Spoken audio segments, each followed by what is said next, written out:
दोस्तों बहुत बहुत स्वागत है आपका अपने चैनल यूजीसी नेट साहित्य दर्पण में। तो प्यारे मित्रों, आज हम एक ऐसे नाटक की बात करने वाले हैं जहां से पक्का 100% आपके परीक्षा में पूछा ही जाता है।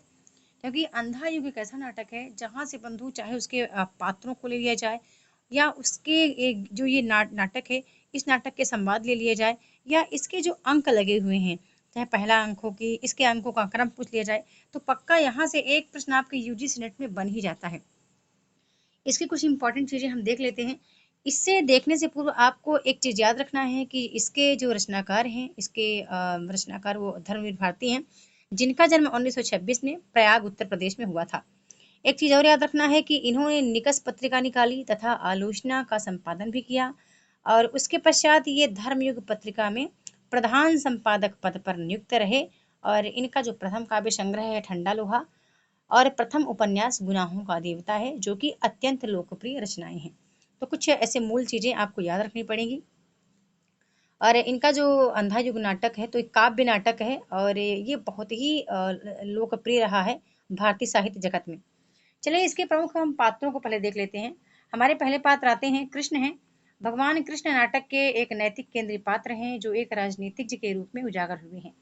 अगला हमारा पात्र आता है अश्वत्थामा। यह नाटक का एक हिंसक वीर पात्र है तथा द्रोणाचार्य का पुत्र है। वह अपने पिता की हत्या के प्रतिशोध की आग में जलता रहता है। आगे के पात्र देख लेते हैं। अगले हमारे युधिष्ठिर जी हैं। युधिष्ठिर पांडव नेता युधिष्ठिर नाटक का शांत पात्र है जो युद्ध में असत्य भाषण के लिए विवश उठता है। अगला पात्र धृतराष्ट्र हैं।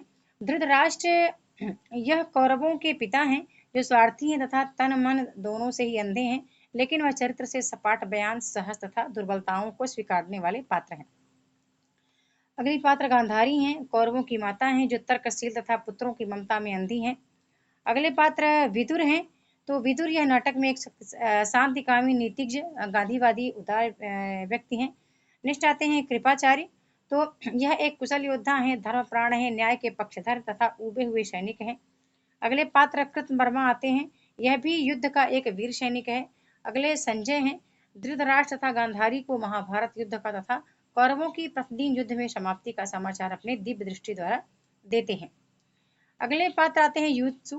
तो युयुत्सु महाभारत में पांडवों के पक्ष में से लड़ने वाला एक मात्र कौरव है जिसे धर्म तथा सत्य का साथ देने पर भी अपमान व तिरस्कार का पात्र बनना पड़ता है। अन्य पात्र भी हैं, प्रहरी हैं, व्यास हैं, वृद्धयाचक हैं, कुंती हैं, बलराम, गूंगा भिखारी, व्याध आदि आदि पात्र हैं।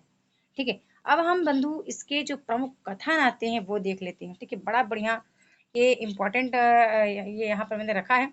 कथन को देखने से पूर्व मैं आपको बता दूं इसके जो अनुक्रम हैं कौन से अंकों के, वो आपको याद रखना पड़ेगा। 5 अंकों में यह नाटक विभक्त है और इसमें महाभारत युद्ध की पृष्ठभूमि में यह लिखा गया है। और बंधु इसके जो हम देख लेते हैं अंक है, तो पहले अंक में कौरव नगरी, दूसरे अंक में पशु का उदय दिखाया गया है, तीसरे अंक में अश्वत्थामा के अर्ध सत्य की बात कही गई है। अंतराल आता है बीच में, पंख पहिए पट्टियां शीर्षक से है। चौथा अंक का शीर्षक है गांधारी का साप। पांचवें अंक का शीर्षक विजय एक क्रमिक आत्महत्या है। और फिर इसके बाद समापन देखने को मिलता है। ठीक है, तो आगे चलते हैं हम। समापन में प्रभु की मृत्यु का दृश्य देखने को मिलता है। ठीक है, अंधा युग नाटक का कथन हम देख लेते हैं। यह पहला है स्थापना युद्धोपरांत कि यह अंधा युग अवतरित हुआ जिसमें स्थितियां मनोवृत्तियां आत्माएं व सब विकृत हैं। ठीक है। अगला हमारा एक दूसरा कथन आता है कि दोनों ही पक्षों में जीता अंधापन, भय का अंधापन, ममता का अंधापन, अधिकारों का अंधापन जीत गया। पहला अंक से लिया गया है कौरव नगरी नगरी गायन से है ये। एक और कथन आता है कि जीवन में प्रथम बार आज मुझे आशंका व्यापी है। पहले अंक में धृतराष्ट्र का कथन है। ये कथन है, मर्यादा मत तोड़ो, तोड़ी हुई मर्यादा कुचले हुए अजगर सी गुंजालिका में कौरव वंश को लपेट कर सूखी लकड़ी सा तोड़ डालेगी। पहले अंक में विदुर का कथन है। ठीक है। और एक कृष्ण वाक्य के संबंध में ये विदुर का जवाब आता है। अगला आता है, ठीक है, अगला है कि मेरी वैयक्तिक सीमाओं के बाहर असत्य हुआ करता है। ठीक है, पहला अंक ये कथन जो है वो धृतराष्ट्र का है। और अगला हमारा जो कथन आता है तो हम सबके मन में ये कहीं एक अंध गह्वर है। और बर्बर पशु अंधा पशु वास वही करता, मतलब ये गांधारी का कथन है पहले अंक से। आस्था तुम लेते हो, लेगा अनास्था को, अनास्था कौन, पहला अंक में विदुर का ही कथन है। अगला कथन आता है कि झूठी थी सारी अनिवार्यता भविष्य की, बड़ा इंपॉर्टेंट है कि केवल कर्म सत्य है, दूसरे अंक में पशु का उदय बुद्धियाचक का कथन है। अगला आता है वध मेरे लिए नहीं नीति है, वह है अब मनोग्रंथि, दूसरा अंक से अश्वत्थामा का कथन, ये भी इंपॉर्टेंट है। अगला कथन आता है ये तो युत्सु हैं पुत्र धृतराष्ट्र के, युद्ध में लड़े जो युधिष्ठिर के पक्ष में, तो ये तीसरे अंक में अर्धश्वत्थामा के अर्धसत्य से लिया गया प्रहरी का कथन है। अगला आता है तीसरा अंक में विदुर का कथन देखने को मिलता है कि उतर आए हैं अपनी धुरी से आज, एक एक कर सारे पहिए। ठीक है। अगला आता है नरो व कुंजरो व कुंजर की भांति मैं केवल पदाघातों से चूर करूंगा धृष्ट धृष्ट को, तीसरा अंक से अश्वत्थामा का कथन है। अगला कथन आता है कि मैं दो बड़े पहियों के बीच लगा हुआ हूँ, एक छोटा निरर्थक शोभा चक्र हूँ, अंतराल में पंख पहिए पट्टियां, मतलब सृंजय का कथन देखने को मिलता है। कवच यह मिथ्या था, केवल स्वयं किया हुआ मर्यादित आचरण कवच है जो व्यक्ति को बचाता है, चौथा अंक से लिया गया कथन है गांधारी के हिसाब से विदुर का। अगला है कि जीवित रहेगा वह लेकिन हमेशा जख्म ताजा रहेगा, प्रभु चक्र उसके मन पर रक्त सना घूमेगा, गहन वनों में युग युगांतर तक अंगों पर फोड़े लिए गले हुए जख्मों से लिपटी हुई पट्टियां, पीप थूक कप से सना हुआ सना जीवित रहेगा, वह मरने नहीं देंगे प्रभु, तो चौथा अंक में विदुर का कथन है। आगे आता है कि प्रभु हो या परात्पर हो, कुछ भी हो, सारा तुम्हारा वंश इसी तरह पागल कुत्तों की तरह एक दूसरे को परस्पर फाड़ खाएगा, तुम खुद उनका विनाश करके कई वर्षों बाद किसी घने जंगल किसी घने जंगल में साधारण व्याध के हाथों मारे जाओगे प्रभु हो, पर मारे जाओगे पशुओं की तरह, चौथा अंक में किसका कथन है, गांधारी का कथन ये देखने को मिलता है।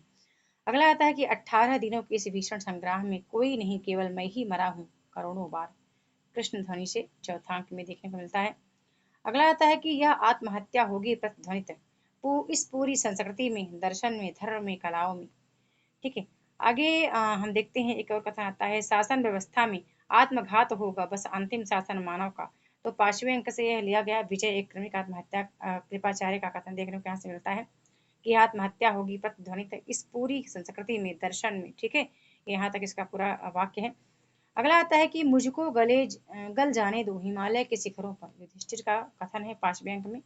एक और अंग यहाँ पर देखने को मिलता है समापन में प्रभु की मृत्यु के साथ संजय कथन आता है कि मुझको मत बाहें दो फिर भी मैं घेरे रहूंगा तुम्हें, मुझको मत नयन दो फिर भी देखता रहूंगा, मुझको मत पग दो लेकिन तुम तक मैं पहुंच कर रहूंगा प्रभु।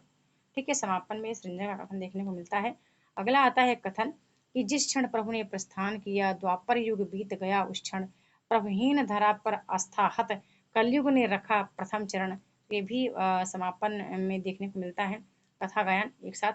और अगला आता है कि आस्था नामक यह घिसा हुआ सिक्का अब मिला अश्वत्थामा को जिसे नकली और खोटा समझकर मैं कूड़े पर फेंक चुका हूँ वर्षों पहले, तो ये भी युत्सु का कथन है, समापन में देखने को मिलता है। अगला आता है मरण नहीं है वो व्याध मात्र रूपांतरण है यह, तो समापन में ये भी कृष्ण का वाक्य देखने को मिलता है। तो ये कुछ इंपॉर्टेंट कथन है, बड़ा इंपॉर्टेंट है बंधु, इसको आपको तैयार करना है और ऐसे ही इंपॉर्टेंट मैं एक एक करके देती रहूंगी, कोशिश करूंगी कि एक बार में ही ढेर सारे मतलब जितनी आपकी इंपॉर्टेंट निबंध कहानियाँ उपन्यास हैं वो मैं आपको बता दूं। और सभी को वीडियो को लाइक करना है, शेयर करना है और इस चैनल को सब्सक्राइब करके रखना है ताकि कोई वीडियो मिस ना हो। बहुत बहुत धन्यवाद।